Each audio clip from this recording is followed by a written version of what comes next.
नमस्कार दोस्तों, आपके अपने YouTube चैनल में आपका हार्दिक स्वागत है। दोस्तों, आज के इस वीडियो में हम PEG रेशियो के बारे में बात करने वाले हैं, पैग रेशियो के बारे में, जिसको कि PEG रेशियो भी बोलते हैं। दोस्तों, जो ये पैग रेशियो है, ये एक वैल्यूएशन रेशियो है और इसकी फुल फॉर्म होती है price earning to growth ratio.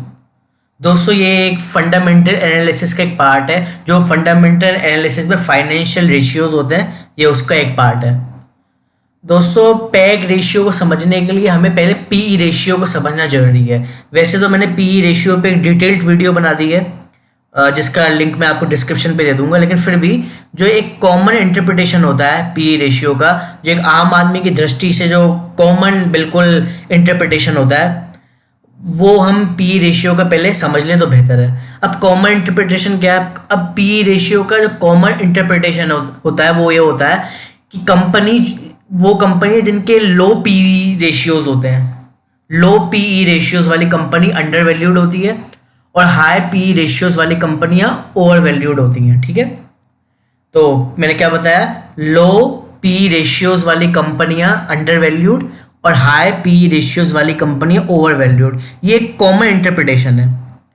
ठीक है, लेकिन आमतौर पे होता क्या है, ये जो इंटरप्रिटेशन है कभी कभी गलत साबित हो जाता है। जैसे कि फॉर एग्जांपल कोई ऐसे मोस्ट ऑफ द केसेस में ऐसे देखा जाता है, बहुत से केसेस में ऐसे देखा जाता है कि कोई कंपनी अंडर वैल्यूड है, लेकिन अंडर वैल्यूड होने के साथ साथ उनकी ग्रोथ रेट भी बहुत कम है।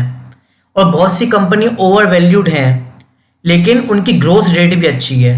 ठीक है, मतलब लो पीई वाली कंपनियों की बहुत सी की ग्रोथ रेट भी कम होती है और हाई पीई वाली कंपनियों की बहुत सी की ग्रोथ रेट भी हाई होती है। तो ऐसे में क्या होता है, जो इन्वेस्टर होता है, निवेशक होता है, कंफ्यूज हो जाता है और किसी गलत स्टॉक में अपना पैसा लगा देता है, जिसकी वजह से लॉस हो जाता है। तो इसी पी रेशियो की खामियों को देखते हुए पैग रेशियो का आविष्कार हुआ। अब पी रेशियो में तो जैसे मैंने बताया, कभी कभी इंसान धोखा खाया जाता है, अंडर वैल्यूड खराब कंपनी ले लेता है। ठीक है ना, ये सोचिए कि सस्ती है, या फिर ओवर वैल्यूड कंपनी को सोचता है नहीं भाई ओवर वैल्यूड है, मुझे इसमें नहीं लेना है। तो इस तरीके से ये एक तरीके से एक पी रेशियो की थोड़ी कमजोरी है, जिसमें आदमी फंस सकता है। तो इसी खामियों को ध्यान में रखते हुए पीईजी रेशियो का आविष्कार हुआ था। तो दोस्तों, पीईजी रेशियो को इस्तेमाल करने का तरीका क्या है, इस वीडियो में ये भी सीखने वाले हैं। चलिए आगे बढ़ते हैं। अब दोस्तों, जो पीईजी रेशियो का फॉर्मूला होता है, पैग रेशियो का फॉर्मूला होता है, वो होता है P ratio divided by earning growth rate. ये जो अर्निंग ग्रोथ रेट है, या आप ईपीएस की ग्रोथ को भी कहते हैं। अब ये बात समझ सकते हैं इससे, पी रेशियो और अर्निंग ग्रोथ रेट। अच्छा दोस्तों, एक बात आपको ध्यान रखनी है, कुछ इंपॉर्टेंट पॉइंट्स हैं जो आपको पैग रेशियो को यूज करते वक्त देखना है। वो ये है कि जब भी पैग रेशियो की वैल्यू 1 से कम होगी, तो इसका ये मतलब है कि कंपनी अंडर वैल्यूड है। जब भी पैग रेशियो की वैल्यू 1 के बराबर होगी, इसका मतलब है कि कंपनी ना ही अंडर वैल्यूड है ना ही ओवर वैल्यूड है, मतलब कंपनी की वैल्यूएशन ठीक है। और जब भी कंपनी की पैग रेशियो 1 से ज़्यादा होगा, इसका यह मतलब है कंपनी ओवर वैल्यूड है। मतलब less than 1 under valued, equal to 1 neither under valued nor over valued, और greater than 1 is equals over valued. ठीक है, पहले तो आप इस बात को अच्छे से ध्यान में रखें। ठीक है, अब मैं आपको कुछ इसके एग्जाम्पल के तौर पे दिखाता हूँ। अब मान लीजिए यहाँ पे दो कंपनी आप देख सकते हैं कि ABC लिमिटेड है और XYZ लिमिटेड कंपनी है। अब जो ABC लिमिटेड कंपनी है, इसका पी रेशियो 25 है।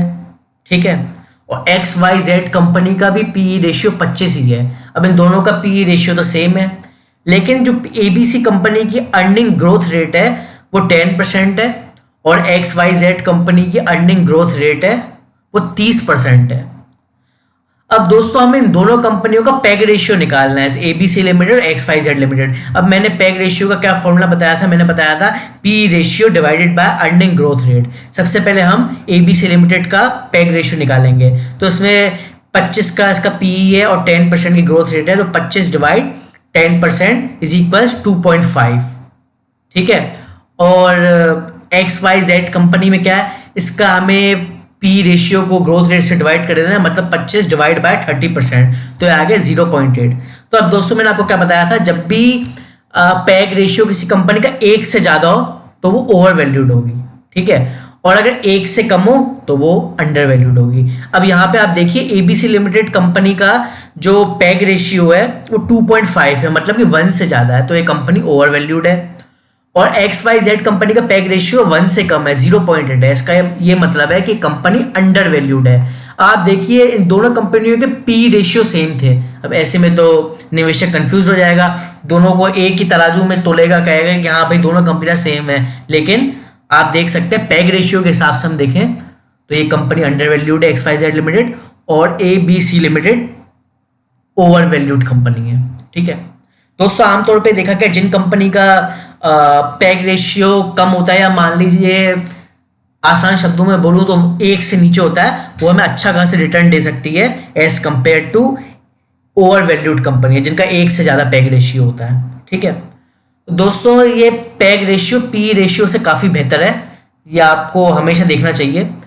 इसलिए बेहतर है क्योंकि पी रेशियो में तो सिर्फ आपने वैल्यूएशन देख ली, पैग रेशियो में ग्रोथ अर्निंग को भी ध्यान में रखते हुए कैलकुलेशन की जाती है, ठीक है।